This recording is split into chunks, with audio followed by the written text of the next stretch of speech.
Hey guys, what's up? This is Nephis here, and we are back on the Scalebreaker PTS Week 4, Update 23. And today we're going to be looking over one of the new changes coming to the Elder Scrolls Online next patch, and that is the ability to buy skill lines from the Crown Store. This has been a pretty hot topic as of late, because with a lot of people saying, well, this is pretty pay to win, and other people saying this is pay to convenience, not really pay to win. You don't really win anything from, maxing out Fire's Guild skill line or whatever. But I'm going to show you guys exactly how this works next patch, because some people seem to be a little confused. And in my opinion, it's a little pay to win, but like there's a lot of perspectives on this matter. Like me as a player who's been playing for years and who have multiple characters, I don't have the time in my life to grind out every skill line for every character. So yes, it is pay to convenience. For other players, it's not really pay to convenience, but more pay to win, especially where PvP is concerned. So let's see exactly how it works first. So how it works basically, next patch, just like with Sky Shards, you have to log into the character that achieved the skill lines or the achievements associated with the skill lines in order to purchase the skill lines on, say, a new character. So right now I made a level 3 character, but I logged onto my main character beforehand, and now I can buy the skill lines on this character. Alright, and so the following skill lines here: Alliance War, Dark Brotherhood, Fighters Guild, Legerdman even, Mages Guild, Sijic Order, Thieves Guild, Undaunted. These are all available for purchase on the Crown Store, on the PTS right now at least.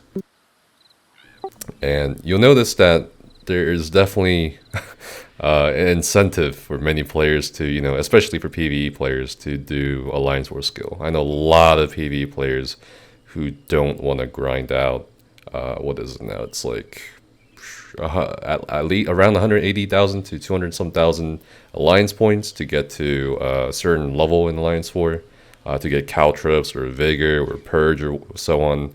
So this is like I can't really say if this is right or not. I mean, some of these skill lines I personally would not buy.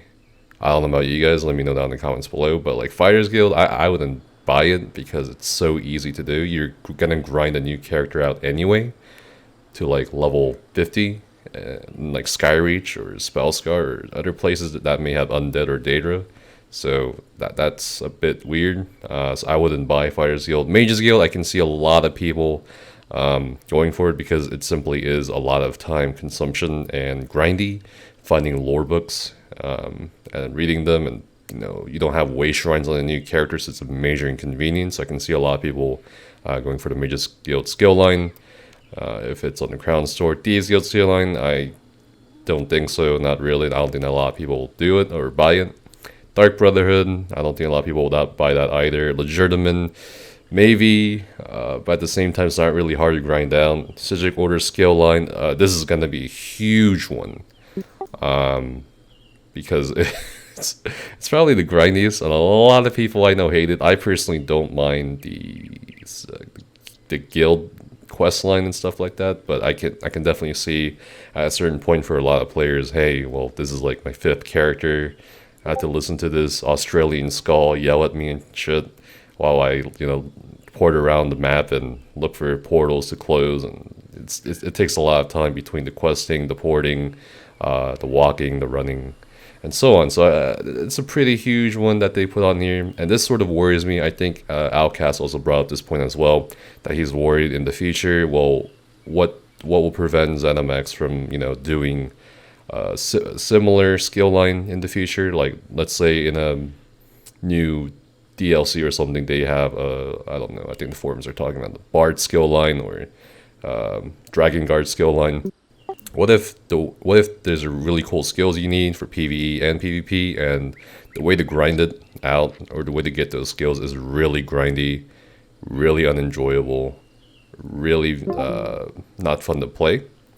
So that's definitely a worry for a lot of players right now. Like, why make the skill lines themselves not enjoyable to grind out or to advance through.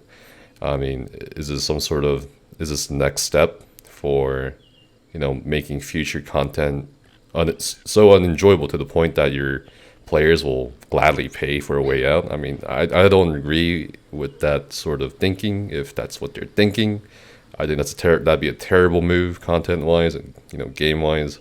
But yeah, this is going to be a huge thing. I think a lot of people will buy this. The Anon skill line, similar thing to the Alliance Force skill line. A lot of PvP'ers will probably get the Anon skill line if they're not feeling it. Because I know a lot of PvP'ers as well that they don't really like spending too much time in PvE land for, Undaunted and stuff like that. So yeah, we got some like pretty big deals going on here. And I personally have no idea how much these will cost. I mean, a Sky Shard, I think the most expensive Sky Shard on live, Sky Shard bundle or whatever you want to call it, is about 900 crowns. So I would say a skill line would definitely be at least 1,500 to 2,000 crowns at least. But again, I have no idea how much, and there's definitely the worry about the cost. But anyway, enough talking about what people would buy and what it's like. Let's see exactly how it works. So earlier I bought the Alliance Force skill line, but here I'll buy the Spider Skilled skill line. And keep in mind, this is still a level 3 character. And let's just, for shits and giggles, buy a non-skill line and a Sigil Quarter skill line, okay? Okay, so on a level 3 character, the skill lines are completely maxed out. This is where I sort of mentioned earlier that's kind of pay to win. So if you define pay to win in this context as leveling up a character to the point where they can just enter Cyrodiil, like a below level 50 Cyrodiil campaign, and they already have all these skills unlocked, yeah, it's kind of pay to win in that case. Now, I don't like misinformation or, half-assing it, so I actually grinded up to level 10 with the help of Style Anime, who happened to be on the PTS with Ligo, and really appreciate the help. So we got to level 10, we can enter Cyrodiil. We are currently in the Yonakrin campaign, and it seems on the PTS they've disabled every campaign, including the Imperial City campaign and so on. So it's hard to say whether or not you can enter the sub-level 50 campaign Mulamnir as a level 10 character with maxed out skill lines or not. And even with a CP and non-level 50 campaign, like, you'll still have a max skill line, and your character, due to how PvP scales up low level characters, it's going to be interesting to see if this will turn out to be a sort of pay to win thing or not. You guys might have a different opinion in contrast, so let me know that in the comments below. And as always, guys, stay safe, have fun, and see you next time.